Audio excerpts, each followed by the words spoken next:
Hello and welcome to The Content Bite, a podcast for freelancers who use their words to make money. I'm Rachel Smith, a freelance journalist, copywriter and content producer. I'm also the founder of Rachel's List, a jobs board and community for Australian writers and other creatives. And I'm Lynne Testoni. I'm a journalist and content writer as well. Rachel and I are your weekly co-hosts, and every week we bring you all kinds of tips, tricks and some fabulous guests to help you make the most of your freelance business. Many writers don't realise just how much their time is really worth, and we waste a lot of time doing things that can be automated. That's why I love Rounded. It tracks invoices so I don't have to remember who's paid and who needs chasing up.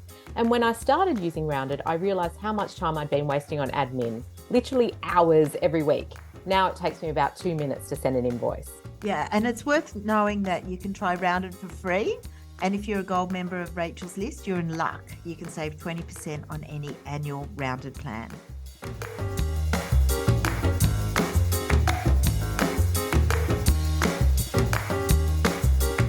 Hi, Lynne. Hi, Rach. How are you? I'm good. I'm so chuffed about our episode today because we are talking about something very close to my heart, all things copywriting, which is something we both do, really, now. It is too. And what's really interesting is that we both started in magazines as journalists and everything, writing for print. And as things have changed, our careers have naturally evolved into doing a lot more copywriting and content. And I imagine there are a lot of journalists and copywriters listening, and they'll get a lot of nuggets of gold from this one and from our fabulous guest. You guys already know each other because you're a guest on her podcast recently, weren't Yes, I was. It's Bernadette Schwerdt. She's the founder of the Australian School of Copywriting, the head copywriting tutor at the Australian Writers Centre, and she has the very popular So You Want to Be a Copywriter podcast, which is the podcast I was on recently. And she also heads up the vibrant Copy School community. So I'm just going to tell you a little bit more about Bernadette and her career. Bernadette's a former senior account director for global advertising agency Young and Rubicam Advertising, and she worked with clients such as Apple, Amex and Colgate. She's the founder of the Australian School of Copywriting, as I mentioned, and has trained over 10,000 people. Wow. To become freelance copywriters. She's also the author of 4 best-selling books. Prior to her business career, Bernadette was a professional actor and appeared in some of Australia's most iconic shows, including Neighbours, The Games, Round the Twist, Winners and Losers, and Jack Irish. And she worked alongside Margot Robbie, Guy Pearce, and many others. Oh my God, We did not know that about Bernadette, did we? She was the inaugural in-house mindfulness coach for the Carlton Football Club's AFL players and coaches, and has conducted meditation workshops for Melton Council, Melbourne City Council and others. And she was recently named in the top 50 small business leaders in Australia. Wow. Oh my goodness, that's a lot. It is a lot. Welcome, Bernadette. Thank you for having me. I think I'm the poster girl for portfolio careers. You definitely are. Sounds so. Oh my goodness. Gosh. Well, it's been a while since we chatted on your podcast, and we've put the summit to bed. Life has sort of gone back to normal a little bit. But now we've got you on ours. Yeah, I'm very happy to be here. It feels like a very, logical connection from what I do to what you ladies do. Yeah. It definitely does. Well, I wanted to start with a question that I think confounds a lot of people, especially in our industry and especially journalists moving, perhaps into copy and content. What is the difference? What's the difference between copywriting? What's the difference between content writing? Yeah, I get asked this a lot too. And I guess if you look back to my career, having trained 10,000 people, I've been around for a while. It never used to be called content. And probably when you started with your careers, content just wasn't a thing. Yeah. And it was just very strict copywriting. And in those days, it was very much, we need to sell something. We need to convince people to buy, to change their preference, to change their actions. So it was kind of, I wouldn't call it hardcore selling. It was just, you're selling, right? That persuasive copy. Persuasive copy, influencing, right? Yeah. And then as the years went on and websites came along and the internet and social, etc., the public became very educated. They could find their own information, so the concept of selling changed dramatically. And it was like, well, now we can't, and I don't mean this directly, but we can't pull the wool over people's eyes. And advertising did do that to some degree, even though it was based on truth. There was a lot of fudginess around the edges, whereas now people can make their own decisions and they can educate themselves. So now the content, if you look at a spectrum, You know, you've got copy over here, kind of hardcore selling, and then you've got over here content, which is what copywriting has moved towards. And so content, as you know, is more about education, informing, entertaining, you know, just giving rather than selling. So it's changed the contract, if you like, between the writer or the client and the consumer. And in terms of copywriting, even though we call it copywriting, it's content. Because what I say to my students is just turn up the dial on the language and then the structures and the templates, and turn it down when you don't want to be doing, you know, hardcore selling. But the principles of influence remain the same, because you can't just write a blog and hope it just has an impact. You have to plan it. You have to know all the principles of copywriting to understand what is the purpose of this blog. Who are we targeting? What are we going to mention? What are we going to leave out? What's the next step once they've read the blog? So you can still use the principles of persuasive writing. It's just maybe not as, you know, blatant. Yeah. Interesting. There is definitely that crossover now, isn't there, where perhaps there was the great divide before. Well, I really want to talk about your students. Obviously, you've trained so many, you've probably forgotten most of them, but what have some of the ones that you do remember gone on to do? Any great stories there? Yeah, I really love this part of my job, and I don't call it a job, and it's not even a calling. That sounds a little bit, you know, but it's more what I enjoy is seeing the way students take the information and run with it. And everyone takes it in different ways. Some people take it and never write copy ever again. You know, they go back to their work, their job, and they just think differently about the way they're communicating with their colleagues. Other people absolutely go, I want to change my life. I want to give up what I've done, and I want to become a full-time copywriter. So one of the students that comes to mind is a woman called Helen Knight, who's I did a podcast with. And the way I knew about Helen's story, because I do have a lot of students, and mostly through the coaching calls I get to know them. But if they don't do that, then I'm never quite sure, you know, what they might be doing. But she emailed me and she said, Bernadette, I've started 6 months ago. I did your course. I applied the principles, and I've got more clients than I can handle. Do you have any other copywriters who might want the overflow? I said, no, that's a fantastic story. So we got talk and said, tell me how you did that. I really want to know, you know. So her story was she was a teacher at a very prestigious private girls' school, head of English, and loved what she did and really good at it, you know, in the mid-40s. But she wanted to change, and she was tired, and she just thought, you know, I know how to teach, and I wouldn't mind doing something else with my life in the next, you know, couple of years. So she planned it. You know, she said, okay, I've got 6 months. I'm going to save up, and I'm going to do the course. I'm going to put all the principles in place that, you know, she's learned. And she did. And she took a real leap of faith, because she had no business experience. She'd never, you know, been a copywriter before. She'd never, you know, had to find clients. So she did all those things, and these clients just kept coming in, and she just couldn't quite believe that it worked. And I guess that's one of the things I say to my students is, if you do these things, and it's not brain surgery, it's really not, it's just methodical, consistent actions, the work will come. You know, and I think it's having the belief that you can do it, that you deserve to have this kind of career that, you know, enables you to do what you want to do when you want to do it. So there was that lovely story, and I'm in touch with Helen still, you know, and this is what I do enjoy. I get to see their journeys. Another lady was Ruth Megan, and she was more of a crystal healer, you know, quite an esoteric lady, and loved the tarot and all those kinds of things. And similarly, she wanted to have a bit of a shift. So we had a coaching call. And one of the things I do say to my students about niching, you know, like, you can work for anybody as a copywriter. Like, everyone needs copy. So you can work the most, you know, boring products, if you like, or you can do things that you're really passionate about. So I said to her, look, why don't you start with things that you're passionate about? Because you've got to start somewhere. And it's the narrowing of the lens that is really important in the beginning, or else you don't do anything. You know, there's nowhere to turn, because you don't know who to contact. So I said to Ruth, what are the things that you enjoy? And she said, well, I really love tourism, I love wine, and I love food. And I thought, well, they're three industries in and of themselves. Let's pick one that you really love. So it was all about this kind of narrowing it down. She said, well, I actually really love wine. I said, okay. So we just did a bit more brainstorming, and she's a mature woman, you know, she's got a life. And I said, well, is there anyone you can think of that you know who's even remotely connected to wine, even like your local bottle shop owner kind of thing? She, yeah, I can think of a few people. So she did a bit of research, and then she said, why don't I just go for a job on Seek? And this is the thing often students forget. Seek.com. You know, you don't have to go and find your own work. There are absolutely jobs out there that you can apply for, even if you don't have a lot of experience. So she applied for this job with Treasury Wines, like a very, you know, international wine company, and she got it as a copywriter. She couldn't believe it. She's like, oh my God, I got the thing I really wanted. And I think that's when people get a bit freaked out that they actually get the thing that they want. And so she's been working there ever since, and she's been trained up. And she, you know, when she contacts me, she says, I'm just on the hill on, you know, McGill Estate in South Australia, sipping wine and writing about it. And she said, I just love my job. So there's stories that really come to mind about people who just said, you know what, I'm going to do it. Yeah. How That's amazing. fantastic. Oh. Wow, it's lovely to hear about those sort of journeys. So tell us a little bit about your journey, because it sounds like you started off as an actor, and we love all those stories about being on Neighbours. It's awesome. Do you still have Margot Robbie on speed dial? Oh yeah, Margot and I are great mates. Yeah. No. No. It was a thrill. I got to be honest, when I got the role with Jack Irish, and it wasn't a massive role, it's like a couple of days' work, so I won't be disingenuous and pretend I was, you know, Marta Dusseldorf, who I actually went to drama school with.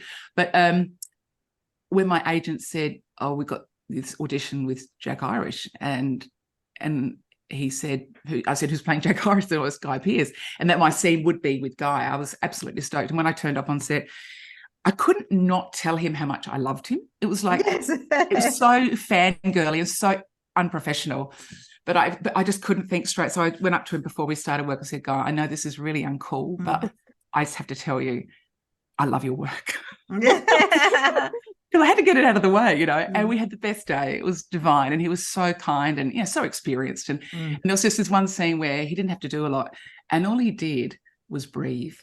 Like, he just had to sigh. And he kind of went like this. And I thought, oh my God, that's acting. Because he had the courage and the confidence to not do anything. And it was great to watch those people up close. But anyway, that's not the question. I actually started in advertising, but I had a desire to be an actor from a very young age. And my mum and dad were like, oh, that's all very well, dear. And they were really supportive, but they said, you know, you kind of need a backup. So I went and did a business degree in marketing because I love Bewitched. And I thought, I want to be Darren. And I want to work in advertising. That's all I knew of advertising. Darren made advertising look very glamorous. Way out. This is before the Mad Men. The Mad Men. It was totally before Mad Men. And, you know, I just thought that's what I want to do, because it was the closest thing to acting I could find, really. And so I did that, got caught up in that and really enjoyed it, and went to America and Sydney and worked in some really great companies. And then I worked for Harry Miller as a celebrity publicist for a while. And that was kind of the bridging job for me, because I got very close to the celebrity world and actors and performers at their highest level. And I thought, you know what? I need to be in front of the camera. I've done my dues in business, you know, I've got it out of my system. So I went and applied for the drama schools, and I got into the Victorian College of the Arts. So I moved to Melbourne to do 3 years in drama school. And that was really challenging, but fantastic. That's a hard course to get into. It was really hard to get into. I was stoked to get in. I couldn't believe my luck. And just what you get from it. And people say, you know, I could talk forever about drama school, but you kind of get what you don't think you're going to get, and you don't get what you think you're going to get. Yeah. So anyway, for 10 years after that, I sort of worked in acting, but I had this sort of parallel career because I had to support myself.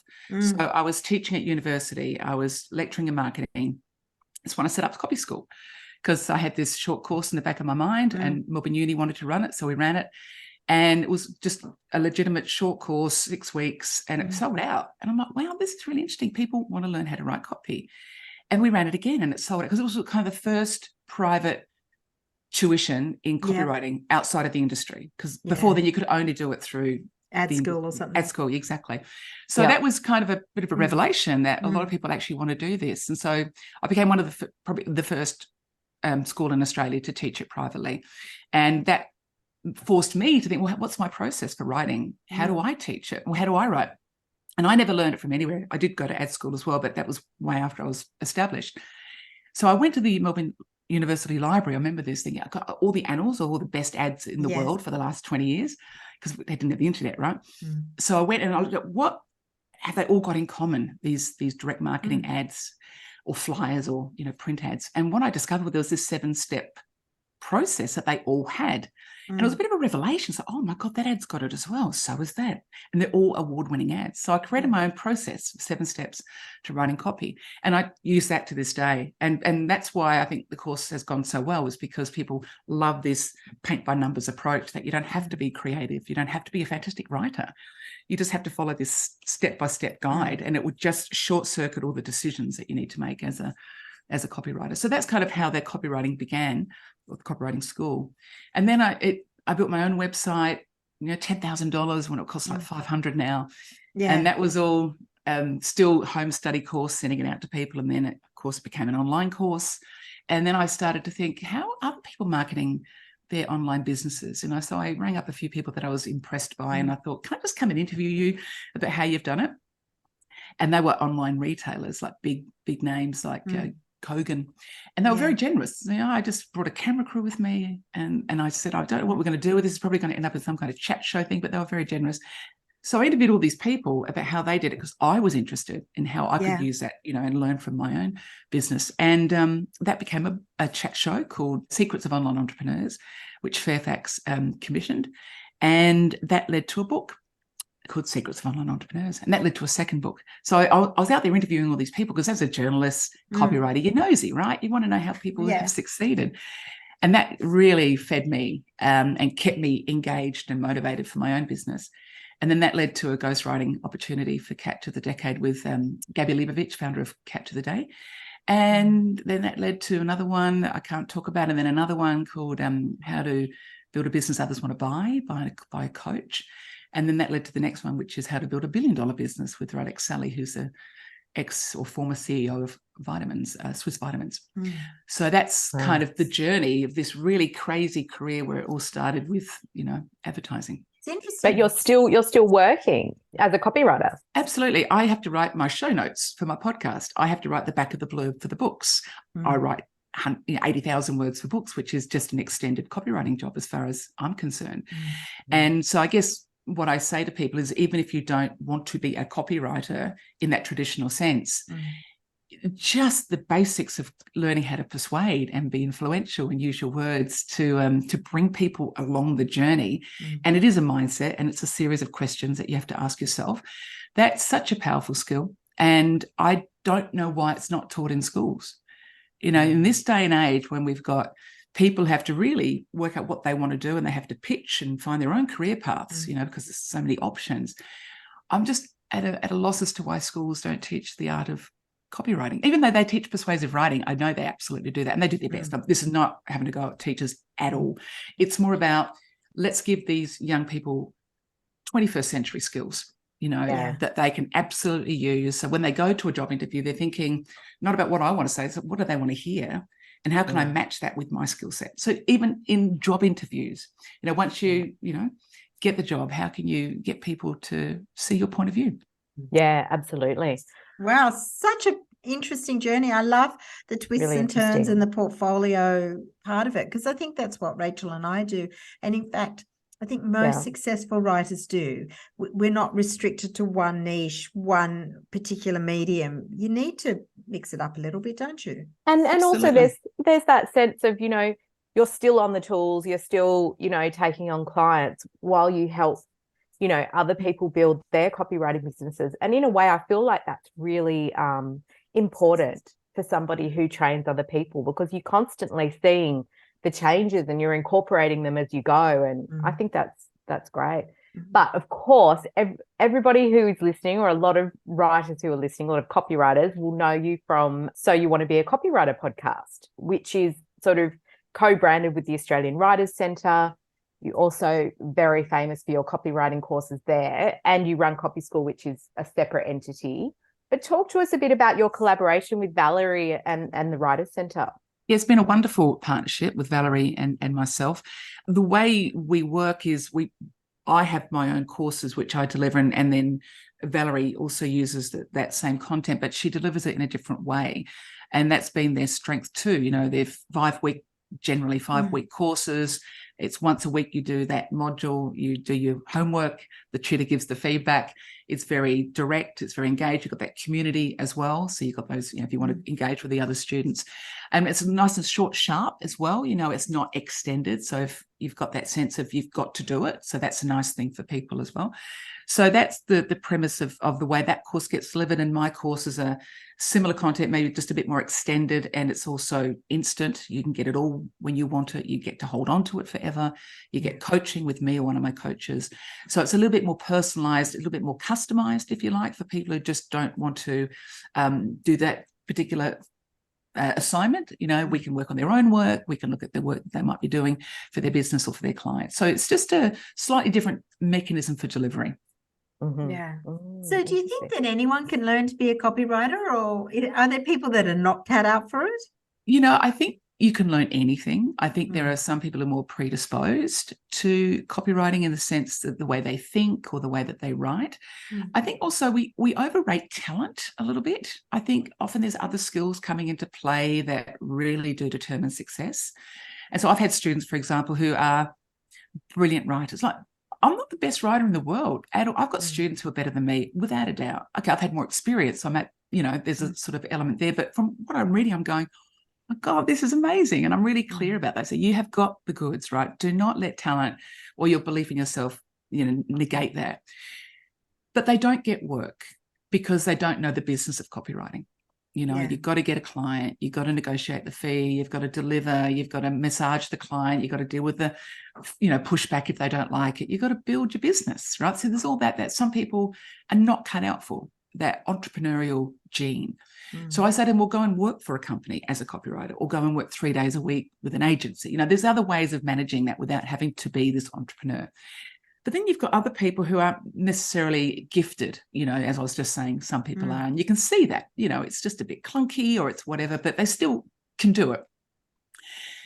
They are maybe brilliant salespeople, you know, very personable. They love networking. They don't have any issue with talking to other people and flying their flag. They get more work and get paid more than these brilliant writers over here. So it's not actually about talent. I think there's an element of that. Of course, you've got to be able to do a base level job. But beyond that, there's so many other factors that determine it. So to answer your question, then I think you can absolutely learn the templates. And that's what I teach. I'm very clear. This is not like a free-for-all creative writing course. It's really structured. There's 7 steps. Once you learn the 7 steps, you can apply it to any medium. And then it's about working out the brief. You know, and the brief is the document that we all use, 21 questions, no matter who you're talking to, what client, what product, what industry. If you use this briefing document, you will come away with the knowledge you need to start writing. And that's what takes all that information and condenses it down into a very usable format rather than just this, you know, random, let's pick an idea and run with it, because that's quite stressful.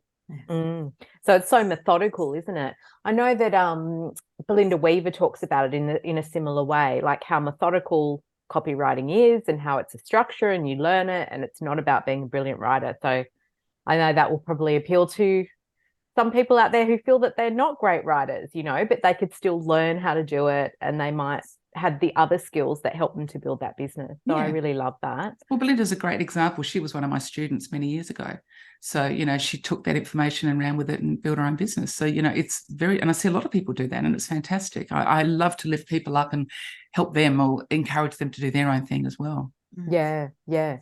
Well, we talked a little bit about how copywriting has changed. Let's talk about the projects that you've seen change since you first started, you know, teaching students back in 2001.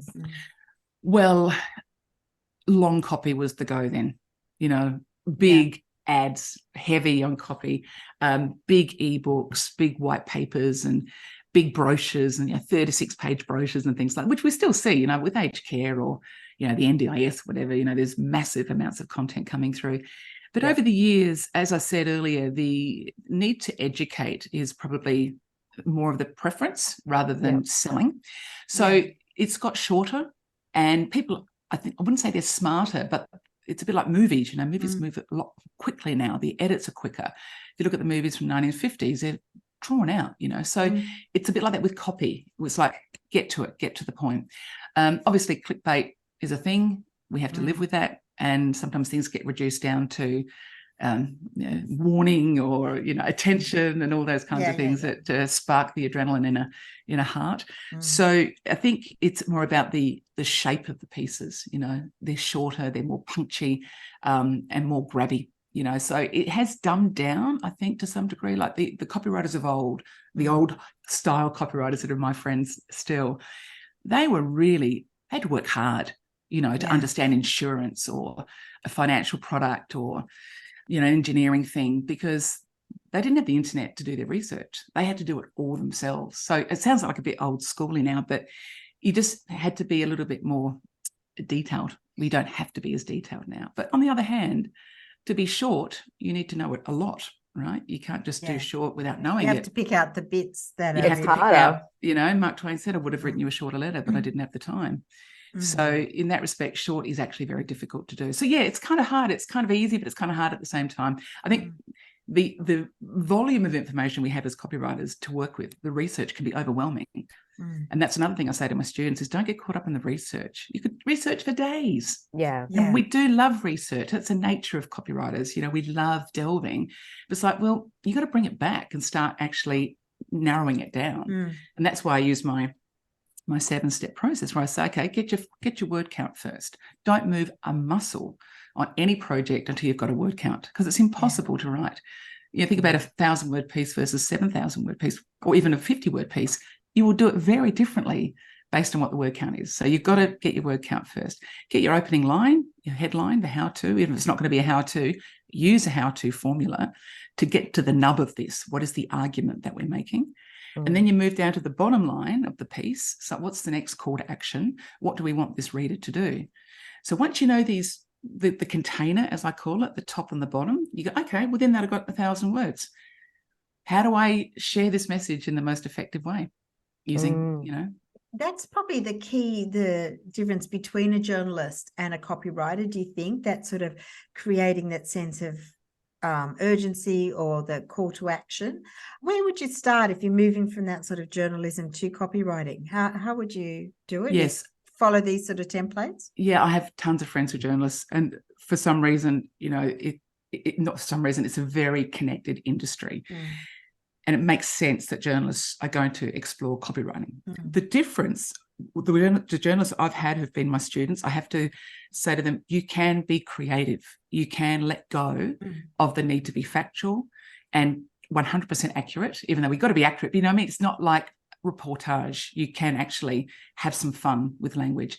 It doesn't have to follow that traditional methodology that journalism follows. So the journalists do well because they already know how to write. They are already curious people. They are kind of gutsy in their own way. They like asking questions, and they'll ask questions people don't want to ask. So for all those reasons, journalists do well, because that's what a copywriter has to do too. But the twist in the tail, if you like, is to get him to say it's okay to bring your personality to it. It's okay to bring your voice, to use other voices. And often journalists love being actors as well. You know, there's that lovely sort of balance between the two.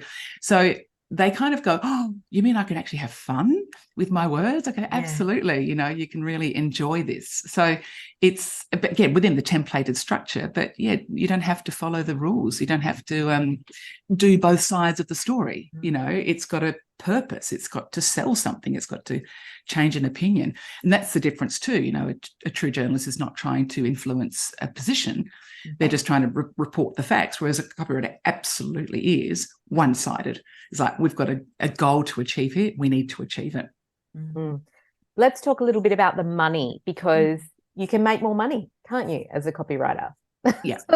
Especially these days with journalism, you know. So if you're combining the two into that portfolio career, or mixing it up with content and copywriting, which Lynne and I do, that's definitely a way to sort of keep your hand in with journalism, which you might love, and that might be your first love, but then you add in copywriting clients and content or agency work, and suddenly your income is, you know. The sky's the limit. I'm always amazed at how much work is required to put in, say, a 2,000-word op-ed piece.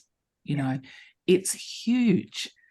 And it's got to be absolutely factually correct, and everyone's covered off and all that kind of stuff. So that's a lot of work. And even if it was just, say, I mean, $1, even $2 a word, that's not a massive return for such an amount of work. Whereas if you do that in copywriting, it's a completely different pay rate, you know, and it doesn't take half as much time, and it's not as hard, right? Because it's a bit of, I'm not going to say it's a hack work, because that's diminishing copywriting, but it's a bit more mechanical. Just get it done. You know, it's not art, it's copy.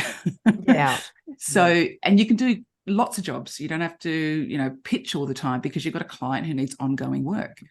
So, if you're a journalist who's already maybe specializing in healthcare or something like that, it makes sense that you can apply those journalistic skills to the healthcare sector and become a healthcare copywriter.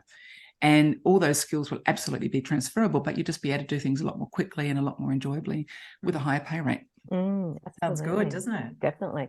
Well, I remember when I first started freelancing, I cold called as part of my lead generation strategy. In fact, that was my only strategy. Just pick up the phone, ring marketing departments, ask if they were outsourcing their writing. And that's how I picked up quite a few copywriting clients when I was starting out. But how has finding clients changed? Because it definitely has. Well, in a way, and I say this to my students, you don't have to look too far. Go local, For a start, let's acknowledge everyone needs copy, or most businesses need copy. And they just don't even know they need it, or they don't even know who to pick. They don't even know copywriters exist. So when you start communicating to the world around you, even in a gentle, no-selling kind of way, just what do you do? Oh, I write website copy and Facebook ads so people can make, get better traffic and make more money. They go, oh, I've been looking for that, right? They don't even know they needed it. So I think go really kind of guerrilla marketing on this, just put your antenna up and just talk about it to the people in your network. You can be a bit more formal and send out an email to everyone say, hey, you might know me as a teacher, but I'm transitioning to becoming a copywriter. This is the work I do. This is who I help. If you know of anyone, can you send them my way? Right? So these are kind of guerrilla one-off little tactics that you can use just to get the ball rolling. If you want to be a bit more formal, I love this tactic, right? And you don't mind networking. And by the way, when I say networking, I just call it talking to people rather than, pitching and having cards up your sleeve and all that kind of stuff, which has got that negative connotation. But if you don't mind that kind of thing, go and take Ruth, for example, you might go to a wine conference, right? And then go to all the expo stands and see who's got what. Have they got a website? What's their collateral like? Is it any good? Get chatting. All you need is one client to say, you know what, you can give me a hand. Let's talk. You need one client to start with. So I'm always very clear with that with my students as well. You don't need 100. You need one. You get that one, you build on that, it leads to two, right? So people get a bit overwhelmed with, I've got to have all these, clients. Like, no. So take Eventbrite, for example, and Try Booking, same deal. They are traditionally known to be booking websites, but what they can also be are networking opportunities. So you might go to Eventbrite, you go, okay, Melbourne, I want free events through the filtering. I want wine and I want it online or in person. And so Eventbrite does its magic and it presents with you 10 events that are happening right now. I could be at an event tonight, if I wanted to be free. So what those websites give you is just the opportunity to network effectively through your niche with low effort. So you don't even have to leave your home if you wanted to just, do it online. So these are small tactics, but I guess what I'm trying to say is it's not like you need a business plan. You just need to communicate to one or two people what you're doing and have them say yes. And you build from there. Great tip. Having a podcast is a great thing. Yes. I accept that people who are new to copywriting may not do that because it requires a little bit more production. But once you've got a few, runs under your belt, why not? You don't have to be the expert to be running a podcast. You bring in the experts, right? Yeah. And it's through that. I think we're doing that right now. Yeah. We are too. Oh, I do it as well. So anyone, we know that podcasting is a fun thing to do. You learn, you get so much from it, but it's such a great networking tool. LinkedIn, basic. Change your LinkedIn profile. I've got a LinkedIn course for copywriters, which balances that really delicate thing where you are actually working during the day like an accountant, but at night you're a copywriter. How do you balance that moonlighting, on your LinkedIn profile? So that's kind of what that course is about, is how to dual purpose yourself so that you're still keeping your day job going. And that's another thing I'd probably say too, is don't throw the baby out with the bathwater. So students say to me, I found my passion. I can't believe I didn't discover this earlier. This ticks all the boxes. I'm leaving my job. And I go, well, just hang on a sec. Yes. Good that you got the passion, but it can take time to build your database. It can take time to find a client. You can find one tomorrow, right? But sometimes it doesn't go that simply either. So you do have to, as And Helen also, did. if you find one tomorrow, you've still got to do the work, and then you put the invoice in. You've got like at least 6 to 8 weeks before you actually get the money in your bank account. Totally. So you don't want to romanticize it and say this is your magic bullet, but it's like, be methodical, stay with your job, maybe bring it down to 3 days a week and use the other 2 days to build up your copywriting. So don't just instantly throw things out, but also why not within your own company, ask for copywriting opportunities. You will be amazed how many times my students go, oh, I never thought to do that. And they're working in a marketing department. It's like, why don't you become their copywriter?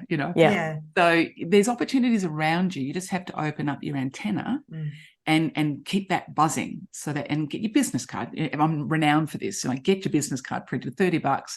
Seems like an analog way to do it. But when you're out and about, casually on a plane, at the sporting oval, at a party, and people want to know what you do and how you do it, the obvious next step is to give them a card.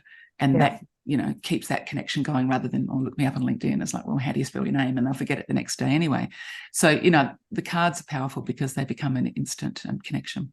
I do love a business card. I know it's very old school of me, but then exactly last week I was on a plane coming back from Perth, sat next to somebody who happened to have some brochures in my niche, and I chatted to her and gave her my card, and she's reached out to me already. Yeah. And that's just a random. And without that card, it would just disappear. So many opportunities just disappear.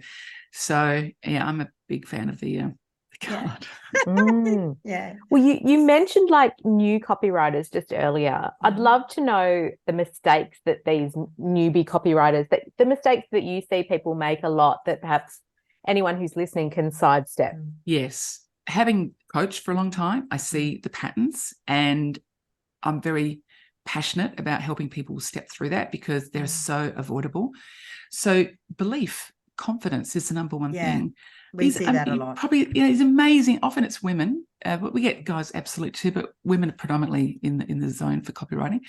And they're unbelievable in every respect of their lives. And they get to copy, go, oh, I couldn't possibly charge for that, or I couldn't possibly ask for that. It's like, you can actually. And one of my students is, they struggle with that sense of belief that they could get paid to do something they love, which is another interesting idea. Like, you love writing, but you don't want to get paid for it because you enjoy it.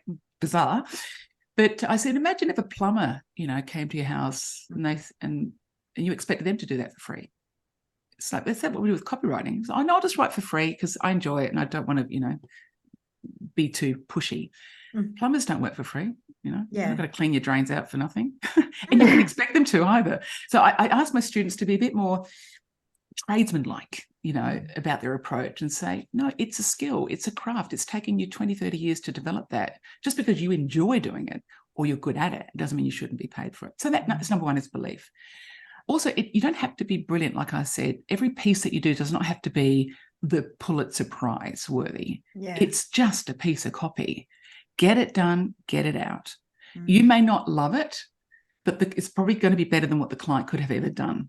I understand also that the challenge for that student is, well, what is good? What does good look like? So I totally get that that's not an easy call to make. Ask.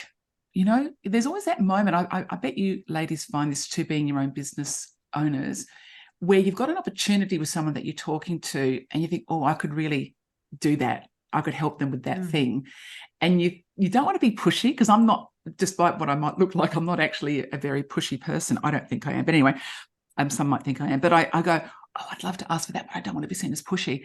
When I have that little moment in my gut going, ask, even though it's challenging for you to do so, whenever I have got risen up, brought up my courage and asked that, it always works out brilliantly. And in fact, the more resistance I have to asking for that thing, the better the outcome, because it means I care and it means I really want it. So I guess that's what I'd say, is when you're out and about and you've got that little inkling, oh, I could say I'm a copywriter, I could ask for that, chit chat, can we make up a phone call, can we have a coffee or whatever, or can I have a go at looking at some of your content? When you've got that frisson or that little inkling in your gut, run with it, because that's when the changes actually happen. It's interesting. I think you've talked also about people looking for everything to be perfect, like overthinking things. Do you see that a lot? We do. Yes, absolutely, Lynne. I've had students go, okay, I'll get my website done, and then I'll do my LinkedIn profile, and then I'll get my Facebook page done, and then I'm going to get my on-page flyer, and it's like, that's going to take you 4 months. You could go out tonight to an Eventbrite networking event and have a client right now. Oh, couldn't possibly. I need to. It's like, get everything ready. This sense of having all your ducks in a row. You can't. Shoot, aim. Just do stuff now. Don't worry about things being perfect, because I used to do this when I was acting, like trying to find acting jobs, and I'd have to ring up people. This is no joke.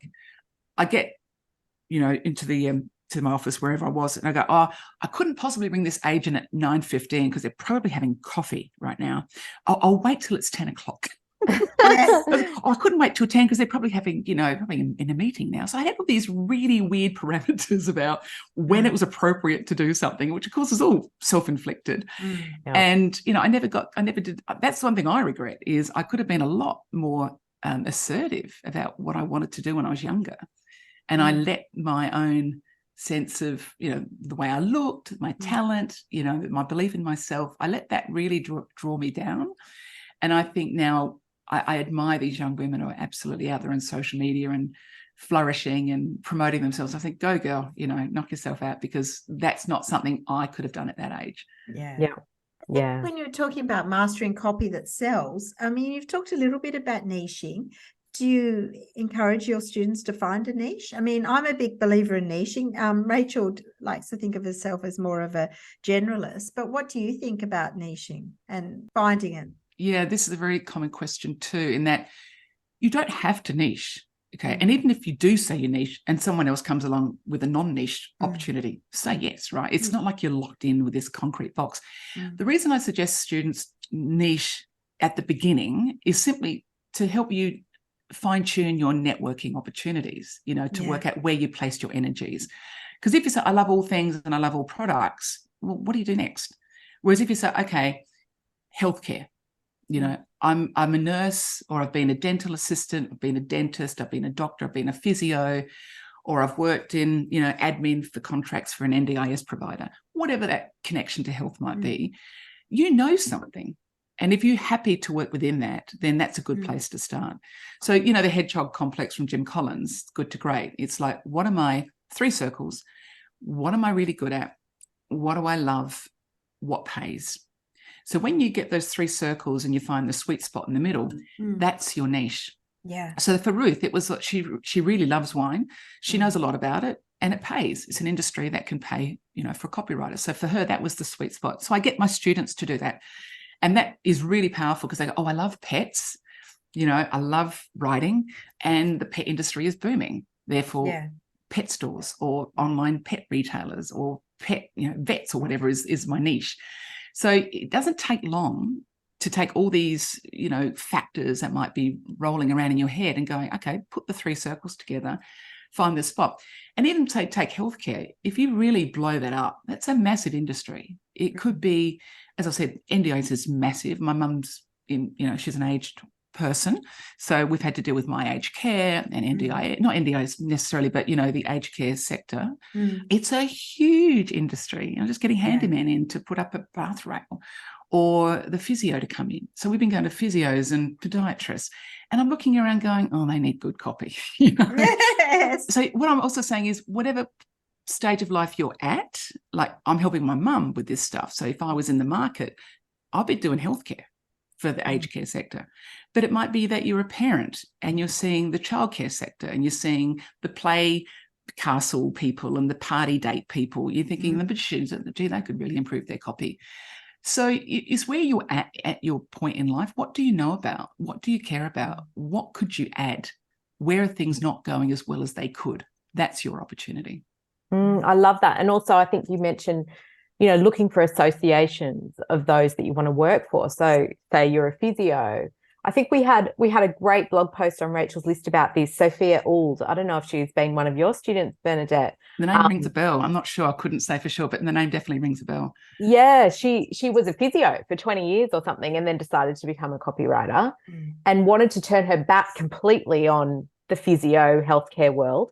And then she went, hang on a minute, I actually know so much about this. Like, Mm. this is my niche, and I could service all these clients because ultimately clients want that subject matter expert. You Yeah. know, they want someone who has that inbuilt knowledge and can just hit Absolutely. the ground running. So it's a good way to think about it. Yeah, do what you know. It's not what they say with novelists, write what you know. And copywriting's the same. And look, and people say, but I don't want to write about teaching. I don't want to write about physio. It's like, fine. But until you do have the opportunity to write for other things, stick with what you know. It's that bridge, that transition, particularly if you need to make money. Yeah. But the associations, Rachel, is a powerful tool as well. Like every occupation has an association, like the yoga teachers association, the physio association, the engineers association, the accountants association, chartered accountants. Most occupations have an association, which most people aren't aware of. It's only because I'm a speaker and I've worked for lots of associations that I've got to realize there's really niche associations. You know, like the Concrete Drillers Association or something, you know, it's really, really niche. And if you go to their websites, they're massive opportunities for copywriters, because if you write a blog, say, for the Physio Association about how physios can market their business, or 5 ways or 5 mistakes physios make with their website, you are getting your blog with your knowledge and your expertise out to 1,000+ physios. Yeah. It's a direct line into the world that you want to be in. And often those associations are running on a very tight budget. You may not get paid for that blog, or you might, but if you don't, write it anyway, because it's free networking for you. Go and run a webinar for the Physio Association. Go and speak at their events if you can. You know, so go straight to the source of the occupations that you want to be in front of through the association websites. Yeah, that's amazing. So are there other avenues to finding work as a copywriter that your students don't consider? I think they forget their just immediate network. Like I've had students say, oh, how do I find work? And I say, well, tell me, what's your personal situation? They go, oh, well, I'm married and or my partner. I said, what does your partner do? Oh, he's a plumber. Has he got his own business? Yeah. Has he got a website? No. There you go. Right. Start right there. Yeah. So often they have opportunities that are so close to them. It's almost like you can't see the forest for the trees. Yeah. So I say, and also they're great places to start, because it's your partner, it's your mum, it's your neighbor, whatever. They're kind of low level stress opportunities where you don't have to be perfect to start with. And also, you know, if it's your own network, your own personal family, then you're helping them build their business as well. So it's good for you as well. So you're bringing money into the household. So I think, start local, look close to you rather than, and also look at the networks, the supplies that you currently use. Like if you are, one of my students loves pets, as I was talking about, she went to a dog groomer. She started writing copy for the dog groomer because she's there all the time. And then they had this lady at the reception has an online pet, you know, accessories company. So she started writing for them as well.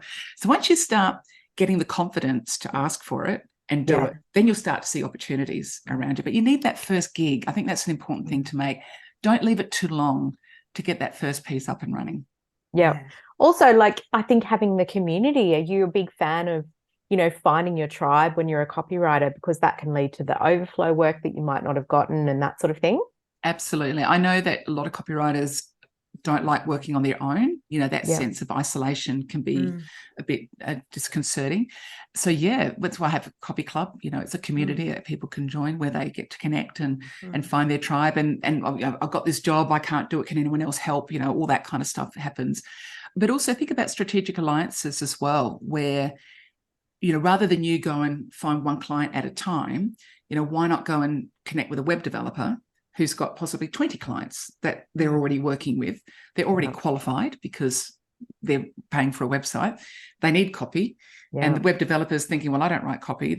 And we know that if the web developer doesn't have copy to play with, it makes their job really, really difficult. So if you can connect with web developers like that and just make yourself known to them and say, look, I'm a resource. If you need me, call me in. They're going to say, brilliant, because you make me look good.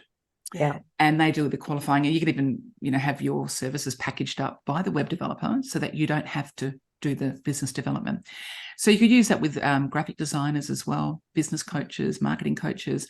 These are all the ways I've built my business over the years, is, you know, one-to-one, obviously, and networking and speaking and all those kinds of things. But I've often, you know, been like, for example, the Speakers Association was something I got involved with 20 odd years ago at National Speakers Association of Australia. And it was brilliant because it brought speakers together, and of course they all needed copy, so there was that opportunity.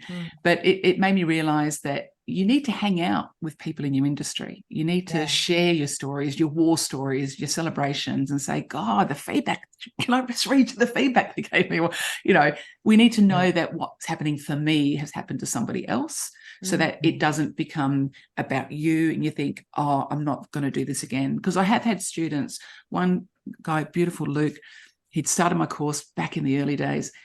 He got really bad feedback on his first job, and it kind of scarred him. He couldn't actually get back in the water, and he never wrote copy again. He contacted me. We've been in touch over the years, but just of late he rang me and he told me the story why he hadn't proceeded with copy, and it was because of that one experience. And he said, I'm so angry at myself for letting that one experience define me and for letting them choose my future.